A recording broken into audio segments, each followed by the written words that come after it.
হাসরের কথা মনে পড়ে না? তুমি একটা সময় তুমি যৌবক ছিলা, তোমার যৌবন আস্তে আস্তে আস্তে আস্তে শেষ হয়ে এখন তুমি বৃদ্ধতে পরিণত হয়ে গেছে।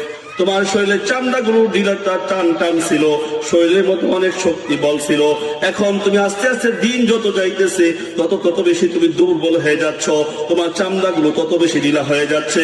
এ মানুষ, এখনো কি তুমি কবরের কথা মনে করো না? এখনো কি তুমি তোমার রবকে চিনো না? মালিক বারবার বারবার ডাকিয়া বলতেছি, ইয়া আইয়ুহাল ইনসান মা গররাকা বিরব্বিকাল কারীম।